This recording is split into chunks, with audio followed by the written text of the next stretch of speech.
পাঙ্গাস মাছ মুখী আফার কিছু অন্ধ ভক্ত আছে, যদিও এগুলোকে আমি ভক্ত বলবো না, এগুলো হচ্ছে পাঙ্গাস মাছ মুখী আফার পেইড দালাল, মানে টাকা দিয়ে সে দালাল পালে, তার শোরুমে তারা জব করে, চাকরি করে, ফকিরনিরা সব। এরা আমাকে সবসময় কমেন্ট বক্সে কমেন্ট করবে কি কি জলহস্তির মতো দেখতে, হিজড়ার মতো দেখতে। এই তোদের আম্মার মতো কি আমি কখনো কাপড় খুলে দেখাইছি যে আমি মেয়ে না ছেলে? আমাকে যদি হিজড়ার মতো দেখতে, আমি হিজড়া, সমস্যা কি? কোনো সমস্যা আছে তোদের? আমার কোনো সমস্যা নাই। এগুলা বইলা তোদের আম্মার অপকর্মের ফিরিস্তি থামাইতে পারবি না। তোর আম্মার টাকা পাচার করার, কালো টাকা সাদা করার সমস্ত কিছু আমি মৌ সুলতানা বের করেছি এবং সেটা জনসম্মুখে আনবো। মাসমুখী আফা এতদিন তো বুইরা সুইরা মাঝারি কোনো বয়সের চাচা মামা খালু ফুপা কাউরে বাদ দেন নাই, এমনকি দাদা ডেকা তারেও খাইছেন। এখন এক আকাশ নিবিড়ের লোডি নিতে পারতেছেন না, এটা কোনো কথা? আপনাকে এত দুর্বল ভাবি নাই। ভাবছিলাম আপনার সাথে 6 মাস খেলবো, আপনি দেখি 1 মাসে কুপকাত হয়ে গেছেন। আফা, মৌ সুলতানা তো মেয়ে মানুষ, মৌ সুলতানার সাথে তো খেলা যায় না, খেলতে হবে আকাশ নিবিড়ের সাথে। আকাশ নিবিড়ের লোড আপনি নিতে পারতেছেন না আফা, এতেই 2টা ট্যাবলেট আর 2 বোতল করে লাগতেছে। খেলা তো শুরু হবে কালকে থেকে, নতুন খেলা আফা। এটা আপনারা করবেন, এই দোয়াটা করবেন। আমি এত বছর নিরাপদেই ছিলাম, এই কি বলি, নীরবেই ছিলাম, আমি কখনো তো মানে করি নাই।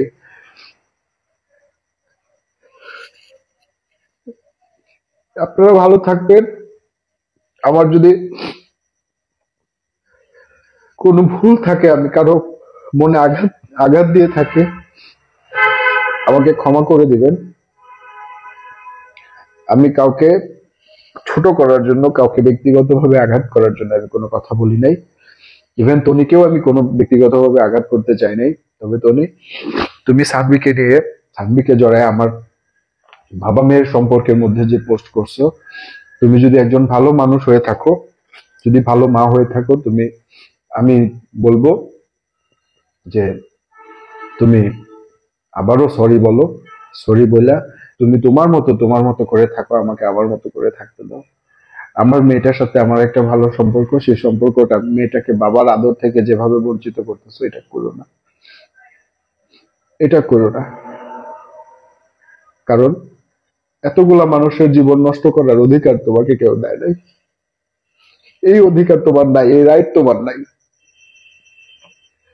আমি খুবই খারাপ মানুষ, আমি খুব আনস্মার্ট একটা মানুষ, আমার মধ্যে কোনো স্মার্টনেস নাই, আমি অশিক্ষিত, মূর্খ, গেয়, ভূত।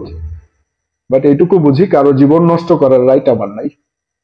আমি এই রাইটটা রাখি না, কারো জীবন নষ্ট করতে পারবো না, সেটা আমার সন্তান হোক, আপনার সন্তান হোক, আপনার ভাই হোক, আপনার প্রতিবেশী হোক, যে হোক।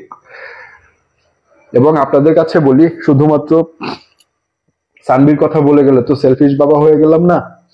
আমি আবারও বলছি, আবারও বলতেছি আপনাদের কাছে, সারফরাজের জন্য আমি জোর হাত করে বলতেছি আপনাদের কাছে, এই ছেলেটাকে কোনো ব্লেম দিয়ে না। ও বাবা ডাকার মতো একটা মানুষ নাই, বুঝছেন? বাবা বললা যে মাথার মধ্যে হাতটা দিয়ে রাখবে, ওই মানুষটা এই ছেলেটার নাই, মাথায় কেউ নাই। কারণ আমি একটা বাসার দারোয়ান, এবং সানবি আমারে বলছে, অনেক কথাই তো বলছে, রাতের পর রাত তনি বাসায় আসে না, 2টা-2:30 পর্যন্ত, দিনের 2টা-2:30 পর্যন্ত ঘুমায়। তাহলে সে সন্তানকে আদর করবে কখন? তাহলে সে কারো আদরই পায় না। তো আপনারা ভালো থাকবেন, সুন্দর থাকবেন, আপনাদের জীবনে এই ধরনের। মৌ সুলতানা কি পোস্ট করেছে দেখেন। মতিনের আগে নাকি আরও একটা সুগার ডেডি ছিল শানভিজ বাই তন্নির আপার।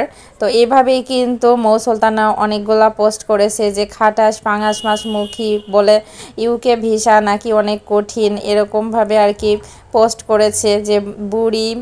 যাই হোক, অপবিশ্বাস আর জায়েদ খানের সহযোগিতায় তনি এত কিছু করার সাহস পেয়েছে। এভাবেও মৌ সুলতানা বলেছে যে পাঙাশ মাছ মুখী আপা, আপনার টাকা পাচার ও কালো টাকা, তনি আপার প্রথম সুগার ডেডি মতিন।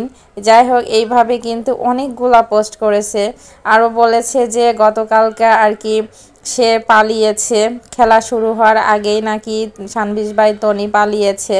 তনিকে গ্রেপ্তারের দাবিতে কিশোরগঞ্জ ডিবি অফিসে ঘেরাও করে মানববন্ধন হচ্ছে। 40 দিন পরে আমি আমার কাজের জন্য আমি বাইরে চলে আসতাম, সারফরাজকে আমি বুকের দুধ পর্যন্ত খাওয়াইতে পারিনি, যেটা একদম কঠিন বাস্তবতা। আমার ছেলে ফিডার খেয়ে বড় হয়েছে, আর আমার ছেলেকে পালছে আমার হাজবেন্ড আর আমার বোন।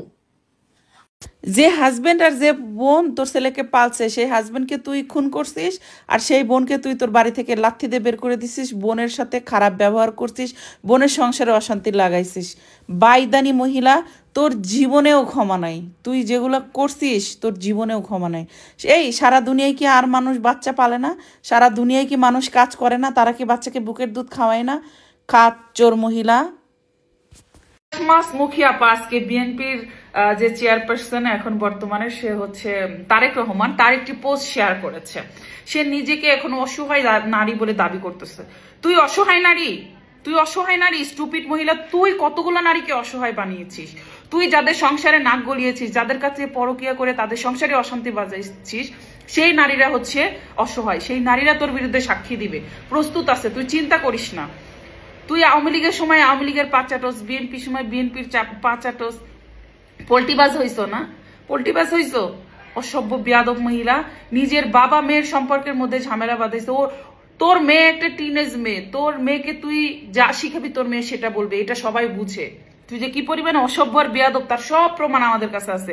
তোর চাপার জোরে আর কাজ হবে না, অপরাধ স্বীকার করবি, করতে হবে, করাবো আমরা।